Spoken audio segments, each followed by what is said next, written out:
մենք դուք էլ շատ լավ նկարագրեցիք, մենք ինչի մեջ ենք։ Ճիշտ է, այսինքն աղետալի, կործանարար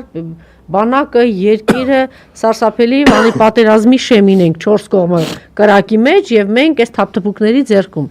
Եվ զուգահեռ տեսնում են ընդդիմադիր գործիչների, որոնք բացարձակ իրենց ոչ խոսույթով, ոչ մի բանով համահունչ չի այս ամենին եւ դրա համար կա անվստահություն։ Դե եկեք ես փորձեմ հիմա հակառակ կողմից մոտենամ։ Տեսեք, ընդդիմությունը ազգային շարժման տրամաբանությունից փորձեց մի քանի տարի իր հետևից ոնց որ պայքարել։ Այն որ այդ փորձերը ու աշխատանքը այդքան էլ ճշգրիտ ու արդյունավետ չէր, դա մի կողմ թողնենք, որովհետև իսկապես որոշ հնարավորություններ որոնք կան չեն օգտագործել, բայց ամեն դեպքում այդ ուղղությամբ աշխատանքը մոբիլիզացրեց բնակչության մոտավորապես 25%-ը, այս թե այն կերպ։ Եվ մոտավորապես բնակչության 25%-ը, որը քիչ թե շատ կայուն ընդդիմադիր էլեկտորատը, մենք տեսնում ենք մասնակցում է, բայց դա բավական չի երկրում փոփոխություն բերելու հատկապես ընտրությունների տրամաբանության մեջ։ Եվ այսպիսով, քանի որ 91 թվականից Հայաստանում բուծվել է սպառողականությունը, բուծվել է։ Ինչ էր խանգարում, որ դրան զուգահեռ հիմա ասում ենք շատ կարևոր է սոցիալական հարցերը, ճիշտ է, եւ հիմնականում կենտրոնացել են ընդդիմադիր ուժերը այդ հարցերի վրա եւ շատ ճիշտ են արել։ Թոշակառուններն է, չգիտեմ, աշխատավարձն է, սրանց թալանն է եւ այլն։ Ինչն էր խանգարում, որ դա այսպես միասին գնար զուգորդված։ Դե եկեք ես ուղղակի տրամաբանությունը բացատրեմ, հիմա համաձայն ենք թե ոչ, դա արդեն ուրիշ հարց է։ Տրամաբանությունը հետեւյալն է.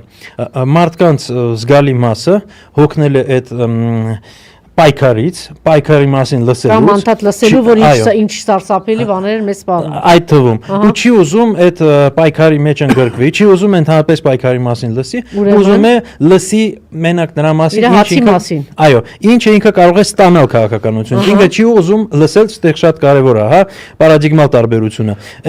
Մեծ հաշվով, երբ որ ընդդիմությունը ազգային արժեքներից է խոսում, ինքը խոսում է նրա մասին, ինչ քաղաքացին պետք է տա, այս քաղաքականության մեջ ներդնի։ Իսկ հիմա շատ ուզում են լսել, այո, ինչ են ուզում իրանք ստանան։ Հիմա այն ընդդիմադիր ուժերը, որոնք օրինակ խոսում են տնտեսական առաջարկներով, իրանք խոսում են այն լեզվով, ինչ են իրանք տալու։ Եվ այդ էլեկտորատը այս պայդրությամբ ավելի շատ է։ Եվ իրանք դիմում են այս էլեկտորատին։ Իշխանությունների համար այս պահին առավել վտանգավոր համարվում է Սամվել Կարապետյանը եւ իր թիմը։ Դե իհարկե, առաջին հերթին հենց Սամվել Կարապետյանը, էլի ես նկատի ակնկալիքների պահով։ Այո, իհարկե, ռեսուրսների պահով ամենաշատը Սամվել Կարապետյանը։ Դե այստեղ մի տարբերություն կա։ Բայց դուք էլ մյուս կողմից էլ ասում եք ինքի լաչառությամբ այս օրակարգ թելադրելով շարունակում է հաղթել, բա դրա դեմ ինչ պիտի անենք, հասկացանք։ Շատ լավ բացատրեցիք, որ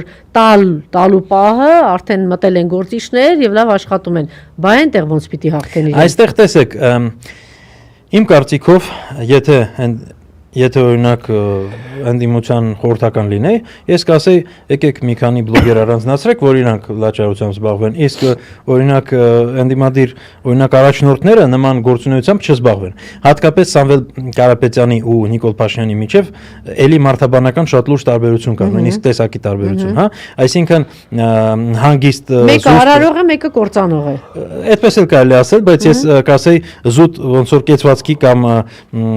տեսքի տեսանկյունից, հա, հիմա Սամվել Կարապետյանը զուսպ է, հանգիստ է, բայց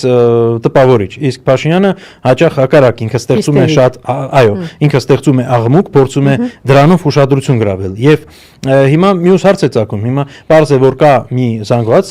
հասարակության, որը սովորել է դրան եւ որը ուզում է այդ կարգի ոնց որ էմոցիոնալ ապրանք սպառնել։ Այո, բայց կան լիքը մարդիկ, ովքեր դրանից հոգնել են եւ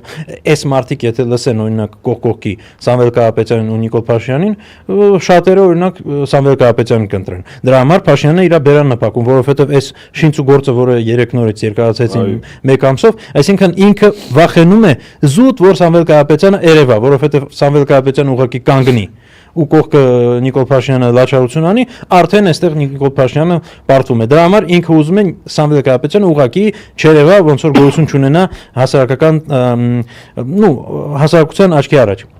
Սա է, այսինքն ես ուզում եմ նաև այն ասել, որ այս լաչարությունը ինքը նենց չի միշտ արդյունավետ է։ Ինքը արդյունավետ է մինչև ինչ որ աստիճան, բայց եթե դու մասամբ ոչ ամբողջությամբ միանշանակ, որովհետև Փաշինյանը աջակիցներ ունի ու ոչ մեկը թող չմտածի, որ արդեն չունի աջակիցներ։ Իսկ օրինակ Սամվել Կարապետյանը հիմա անազատության մեջ է փոխարինման առումով։ Եթե թույլ չտա օրինակ որ մասնակցեն։ Ասենք լուծում կա, Սամվել Կարապետյանը չի կարող խոսել, բայց Սամվել Կարապետյան ֆենոմեն, իր արած աշխատանքը, իր թիմը, իր ընտանիքը, իր նպատակները, ես անձի մարմնավորող հայտանիշների մասն եմ ասում, վերջին հաշվով։ Կարելի է այդ հայտանիշներով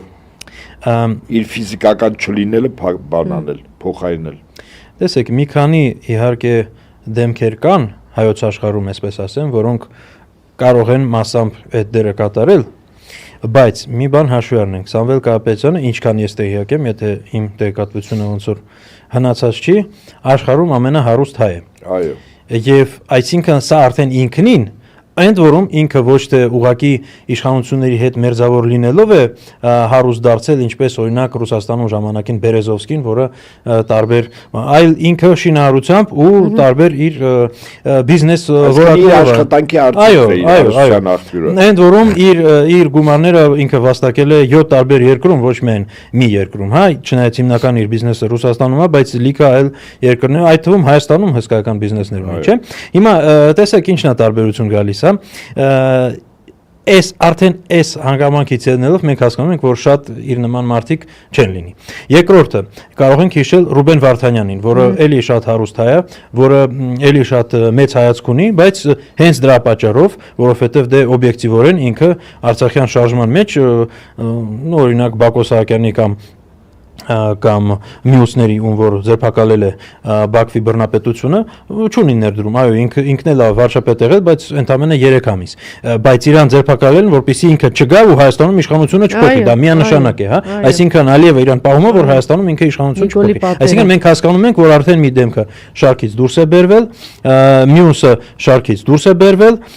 երրորդը կարող եմ հիշել, իհարկե համաչափ գուցե չի, բայց էլի զգալիորեն տեսանելի է եւ շատերի համար ընկալելի, Կարեն Կարապետյանը նախկին վարչապետ, որը օրինակ, որին վախեցրել են իր ռեստորանում խուզարկություններով, կարող ենք հիշել կես տարի առաջ Ֆլորենցիա ռեստորանում շատ գեշ խուզարկություն են արել, մարդկանց ովքեր այդտեղ